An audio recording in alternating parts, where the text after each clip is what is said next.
अस्सलामु अलैकुम रहमतुल्लाहि व बरकातुहू। तो स्टूडेंट्स, आज हम जो है ग्रामर की कलमा और उसकी किस्में के बारे में बताने वाले हैं। तो स्टूडेंट्स, अगर आप जो है नए हैं हमारे चैनल पे तो हमारे चैनल को सब्सक्राइब करें और जहां तक हो इसे फॉरवर्ड करें, दूसरे तक पहुंचाएं ताकि उसे भी ग्रामर की फायदा हो सके। तो स्टूडेंट्स, आज हम जानेंगे कलमा के बारे में। कलमा किसे कहते हैं और इनके कितने अक़साम हैं। आइए हम इनको जानते हैं, कलमा और उसके किस्में। कलमा कहते किसको हैं, इसको अच्छी तरीका से हम समझेंगे इस वीडियो के जरिए, बिल्कुल आसान तरीके में। स्टूडेंट्स, अगर आपको किसी तरीका की इसमें परेशानी हो, अगर ना समझ में आई हो तो कमेंट बॉक्स में जाकर आप कमेंट कर सकते हैं, ताकि मैं जो है आपको इसके बारे में अच्छी तरीका से और बताने की कोशिश कर सकता हूं कि अगर आप नहीं समझ पाए तो स्टूडेंट्स, शुरू करते हैं।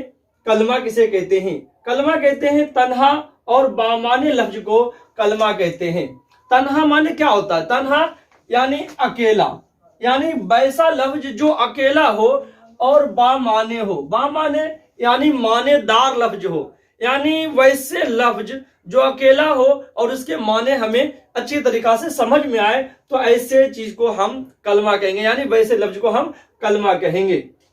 तन्हा और बामाने लफ्ज, एग्जाम्पल के तौर पर आप ले लीजिए, जैसे कि मेरे हाथ में एक कलम है तो मैं यहाँ पर कलम लिखा, तो ये तन्हा भी है और इसके माने भी समझ में आती है कलम से, कि कलम के बारे में कहा जा रहा है कि यह कलम है, यानी समझ में आ गई कि मैं जो है जो भी बात कर रहा हूँ ये कलम के बारे में कर रहा हूँ, तो कलमा इसे ही कहते हैं। आप एग्जाम्पल पे और भी ले, कलम ले लें, किताब ले लें, कुर्सी ले लें,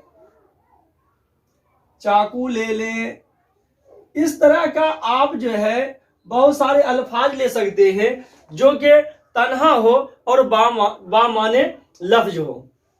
तो स्टूडेंट समझ गए होंगे कलमा किसको कहते हैं। तन्हा और बामाने लफ्ज को कलमा कहते हैं। कलमा के जो होते हैं, कलमा के 5 अक़साम होते हैं। कलमा 5 अक़साम होते हैं कलमा की। एक होता है इस्म, दूसरा फेल, तीसरा हर्फ, चौथा सिफत, पांचवा जमीर। आइए हम एक एक करके इन पांचों के बारे में अच्छी तरीका से जानते हैं। इस्म किसको कहते हैं? इस्म अर्थात संज्ञा।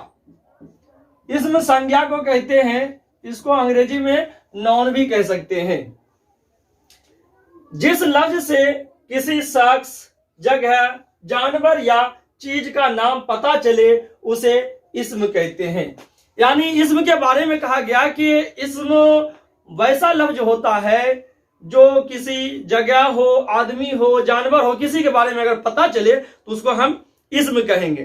तो स्टूडेंट्स, दुनिया में जितनी भी चीजें हैं जिसके कोई नाम है, ये सारे के सारे इस्म के अंदर में आता है। तो जानिए, मैंने कहा कि जिस लफ्ज से किसी शख्स, जगह, जानवर या चीज का नाम जाहिर हो, यानी उसका नाम पता चले, उसे हम इस्म कहेंगे। जैसे कि शख्स है, शख्स की जगह पर अगर हम लेते हैं अहमद, अहमद एक इस्म है। जगह है, जगह के जगह पर अगर हम एक नाम ले लेते हैं देहली। जानवर ले लेते हैं, जानवर की जगह पर अगर हम एक नाम ले लेते हैं बकरी। अगर कोई चीज है, आप ले लीजिए कलम, ले लीजिए किताब, ले लीजिए कोई भी चीज ऐसे नाम ले लीजिए, ये सारे के सारे संज्ञा के अंदर में आता है। तो स्टूडेंट समझ गए होंगे, इस्म कहते हैं कि जिस लफ्ज से किसी भी शख्स, जानवर, जगह, चीज, ऐसी किसी भी चीज का अगर नाम पता चलता है, नाम जाहिर होता है, तो उसे हम इस्म कहते हैं। चलिए फेल समझते हैं। फेल माने होता है क्रिया यानी काम। क्रिया यानी काम। क्रिया को अंग्रेजी में वर्ब भी कहते हैं, क्रिया। फेल क्या है? फेल माने ही होता है काम। कभी कभी हम किसी को कहते हैं कि तुम्हारा फेल बिल्कुल अच्छा नहीं है, यानी तुम जो काम करते हो वो बिल्कुल अच्छी नहीं है। यानी फेल से पता चलता है किसी के जरिया कोई काम हो रहा हो या कोई काम किया जा रहा हो, तो स्टूडेंट्स उसे हम फेल कहेंगे। यानी किसी से काम का करना या होना समझा जाए, या किसी वक्त पर, यानी वक्त भी पता चले, तो ऐसी चीजों को हम फेल कहेंगे। कि जिस लफ्ज से किसी काम का करना या होना समझा जाए उसे फेल कहते हैं। एग्जाम्पल के तौर पर अगर हम फेल का लेते हैं, जैसे लेते हैं अहमद रोटी खाता है, अहमद रोटी खाता है। तो आप देखिए कि इसमें जो है अहमद एक इसम है जो एक काम कर रहा है रोटी खाने का। तो यहां पर एक काम हो रहा है, रोटी खाने का काम हो रहा है, तो क्या कहते हैं, इसे ही हम फेल कहेंगे। यहां पर क्या काम हो रहा है, खाने का काम हो रहा है, रोटी को खाया जा रहा है। इसी तरह से और भी एग्जाम्पल ले सकते हैं, अहमद गेंद खेल रहा है, अहमद गेंद खेल रहा है। यहां पर देखें एक काम हो रहा है, अहमद खेल रहा है, गेंद खेला, क्या खेल रहा है, वो गेंद खेल रहा है, यानी कोई ना कोई काम हो रहा है। तो जिस लफ्ज से, जिस जुमले के जरिए अगर किसी चीज का काम का करना पता चल जाए या वो काम पहले से हो रहा है तो इसे हम क्या कहेंगे, फेल कहेंगे। आइए हम समझते हैं आगे की हर्फ। हर्फ क्या होता है इसको समझते हैं। हर्फ जो होता है वो अलग अलग ऐसे लफ्ज होते हैं, वर्ड इसको कह सकते हैं। वर्ड यानी अलग अलग जो लफ्ज होते हैं, यानी जो दूसरे के साथ मिले नहीं होते हैं, उसे हम हर्फ कहते हैं। हर्फ को अच्छी तरीका से समझते हैं कि हर्फ क्या है। हर्फ जो लफ्ज अलग रहने पर अपना माने ना बताता हो लेकिन दूसरे अल्फाज के साथ मिलकर अपना माने जाहिर करे, उसको हम हर्फ कहते हैं। यानी हर्फ एक ऐसा लफ्ज है जो अलग रहने पर अपना कोई माने जाहिर नहीं करता, यानी जब वो अलग हो तो उससे कोई माने पता नहीं चलता है, उसे हम हर्फ कहते हैं। लेकिन इसी हर्फ को अगर दूसरे अल्फाज के साथ मिला दिया जाए, दूसरे के साथ इसको मिलकर लिखा जाए तो इसके माने साफ जाहिर हो जाते हैं। जैसे हर्फ के मिसाल में है, मैंने के, से, को, तक, में, और, पर, ऊपर, अंदर, दरमियान, बीच, साथ, वास्ते, सिवाय और लिए वगैरह बहुत सारे ऐसे हर्फ मैंने लिखा है जो कि आप इसके माने अकेला अकेला नहीं समझ सकते हैं कि अगला आदमी जो है क्या कह रहा। के से कुछ नहीं समझ में आता, से कुछ नहीं समझ में आता है। जब इनको मैं किसी दूसरे अल्फाज के साथ मिलाकर एक जुमला लिखूंगा तो इसके माने समझ में आ जाएगा। जैसे मैंने बोला अहमद और रहीम के बीच गहरी दोस्ती है। रहीम और अहमद और रहीम के बीच गहरी दोस्ती है। तो आप देखेंगे कि इस जुमला में जो बीच हमने लिखा था यहां पर अलग रहने पर कुछ नहीं बता रहा था। जैसे हमने बोला बीच, अब बोले क्या बीच भाई, कौन बीच में है, आप हैं, कौन है, क्या है बीच में, तो कुछ बोलना पड़ेगा तब जाके बीच की बात समझ में आएगी। सिर्फ बीच बोलेंगे तो बात नहीं समझ में आएगी। तो मैंने यह लिखा अहमद और रहीम के बीच गहरी दोस्ती है, तो यही वो बीच है जो दूसरे के साथ आया तो इनके माने समझ में आया। उसी तरह से इसमें एक हर्फ और आया, के आया और आया। ये साथ क्या करता है, दूसरे अल्फाज को जोड़ने का काम करता है, दूसरे अल्फाज को पूर्ण करने का। यानी जो है ये ऐसे हरफ हैं जो किसी अल्फाज के साथ मिलाते हैं तो इसकी माने समझ में आती है, इसे हम हर्फ कहते हैं। जैसे के लिखे मैं आपके यहां आऊंगा, से लिखे मुझे आपसे बहुत काम है, तो ये जुमले के साथ मिला है। मुझे आपको कुछ बताना है, मुझे कलकत्ता तक जाना है, मैं क्या बाजार जाऊं, और आप और मैं कल बेगूसराय जाएंगे, पर मेरे ऊपर कौन बैठा है। तो इस तरह से जो है बहुत सारे जुमले हैं। अंदर, कमरे के अंदर कौन बैठा है, दरमियान, मेरे और आपके दरमियान ये साइकिल खड़ी है, बीच, आप मेरे बीच में नहीं आ सकते। ऐसे जो है हम इन हरफों को जब जुमले के साथ लाएंगे तब इनके माने समझ में आएगा। स्टूडेंट्स आप अच्छी तरीका से इनको समझ गए होंगे। अब हम जो है सिफत के बारे में जानते हैं। देखते हैं हम सिफत को, सिफत किसे कहते हैं इसको अच्छी तरीका से समझते हैं। सिफत क्या होता है? सिफत को हिंदी में हम विशेषण कहते हैं। क्या कहते हैं? विशेषण कहते हैं। विशेषण यानी विशेषता, विशेषण यानी विशेषता। सिफत क्या? सिफत गुण, इसको विशेषण या विशेषता आप कह सकते हैं इसको, कि जो लफ्ज किसी इस्म की सिफत को जाहिर करता हो, यानी जिस लफ्ज से किसी इस्म की, इस्म मतलब ऊपर आप पढ़ चुके हैं इस्म के बारे में कि इस्म किसे कहते हैं। इस्म किसी जगह, जानवर, किसी भी चीज के नाम को अगर उसकी सिफत को जाहिर करे यानी उसकी विशेषता बताए, उसके गुण को जाहिर करे, उसे हम सिफत कहते हैं।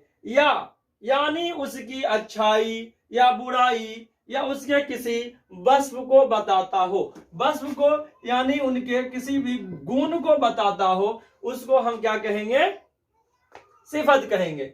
मसलन मिसाल के तौर पर देखिए कि वो कैसा है, कितना है, तो इस लफ्ज को हम सिफत कहेंगे। जैसे कि अहमद एक बदमाश लड़का है, या चादर उजली है, 40 आम हमें दो, रहीम एक अच्छा लड़का है। इसमें सिफत क्या है इसको ढूंढना है। एग्जाम में 1 नंबर का ऐसे सवाल पूछे जाते हैं, हर एग्जाम में, मैट्रिक हो या इंटर हो, दोनों में पूछे जाते हैं।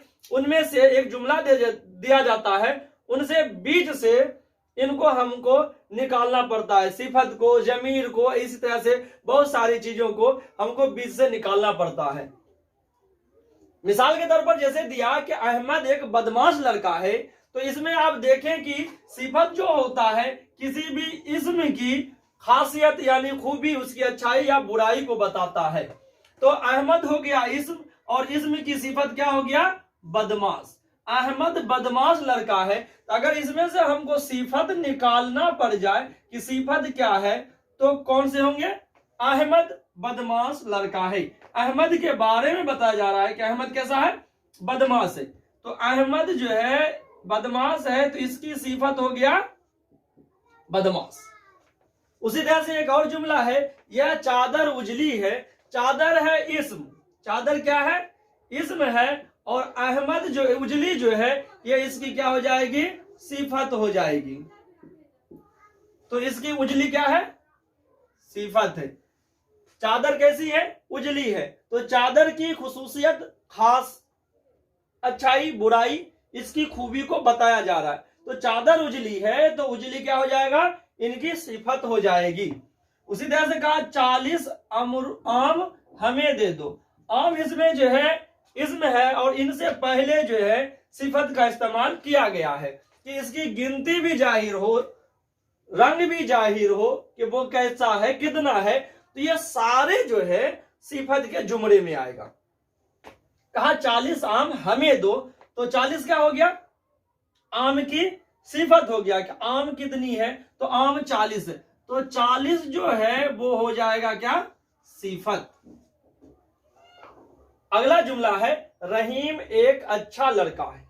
रहीम हो गया सिफत, सॉरी रहीम हो गया आपको नाउन यानी जो है इस्म, और इस्म की विशेषता, इस्म की खूबी, इस्म के वस्फ, इस्म की सिफत, किसी भी तरीका से आप कह लीजिए, रहीम की खुसूसियत बयान किया जा रहा है कि रहीम एक अच्छा लड़का है।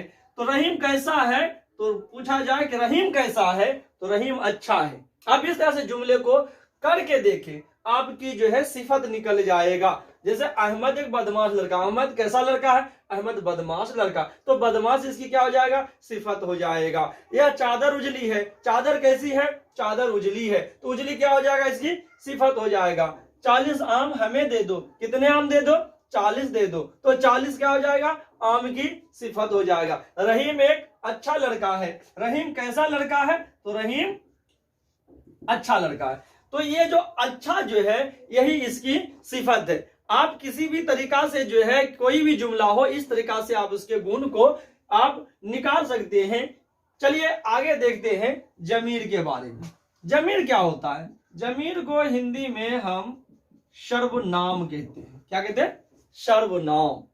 आइए देखते हैं कि जो लफ्ज इस्म के बदले में आता है उसे हम जमीर कहते हैं या उसे जमीर कहा जाता है। कहने का मतलब है कि जमीर जो होता है किसी इस्म के बदले में इस्तेमाल किया जाता है, यानी वहां पर किसी का नाम नहीं लिया जाता है, यानी उसके नाम की जगह में कोई और लफ्ज है जिसे इस्तेमाल किया जाता है। देखिए अच्छी तरीका से अगर आपको समझ में ना आए तो आप कमेंट बॉक्स में जाकर आप हमें इनके बारे में पूछ सकते हैं। बिल्कुल ही आज हम आपको बिल्कुल आसान तरीके में बताएंगे जो आपको अच्छी तरीका से समझ में आ जाए। मैंने कहा कि जमीर वैसा लफ्ज होता है जो किसी इस्म के बदले में इस्तेमाल होता है। जैसे कि एक जुमला हम लेते हैं, अहमद आज दिल्ली गया है, वो 4 दिनों के बाद वापस आएगा। मैंने क्या लिया, एक जुमला लिया कि अहमद आज दिल्ली गया है, वो 4 दिनों के बाद वापस आएगा। दिल्ली कौन गया, अहमद गया। अहमद क्या है, इसमें है। अहमद आज दिल्ली गया है, अहमद गया है, अहमद इसमें है। वो 4 दिनों के बाद वापस आएगा। वो का जो इस्तेमाल हो रहा है कि वो 4 दिनों के बाद वापस आएगा। कौन 4 दिनों के बाद वापस आएगा, अहमद आएगा 4 दिनों के बाद। तो ये वो का जो इस्तेमाल हो रहा है वो अहमद के लिए हो रहा है, तो वो जो है यही जमीर है। यही क्या है, जमीर है। अहमद आज कल दिल्ली गया है, वो 4 दिनों के बाद वापस आएगा, तो ये वो क्या हो जाएगा, अहमद के बदले में इस्तेमाल हो रहा है, इसलिए यह एक जमीर है। जमीर का आप बहुत सारे इस्तेमाल कर सकते हैं। जैसे अपने लिए आप इस्तेमाल करें कि जमीर क्या है, तो देख लेते हैं हम जमीर के बहुत सारे एग्जाम्पल दे सकते हैं। जमीर में जैसे आप अपने लिए इस्तेमाल करते हैं मैं या मैंने, दूसरे के लिए तुम, आप, तुम लोग, आप लोग, ये सारे चीजें जो है और भी हम दे सकते हैं। इतनी सारी चीजें जो है जमीर की मिसालें हैं, और भी इनसे जो है आगे और भी होते हैं जो किसी नाउन के बदले में इस्तेमाल होगा तो उसे हम जमीर कहेंगे। उम्मीद है स्टूडेंट्स आज आप जो है कलमा और उसके किस्मों के बारे में अच्छी तरीका से समझ गए होंगे। अगर आपको किसी तरीका से परेशानी हो तो आप इसे हमें कमेंट करके जरूर पूछ सकते हैं। खुदा हाफिज।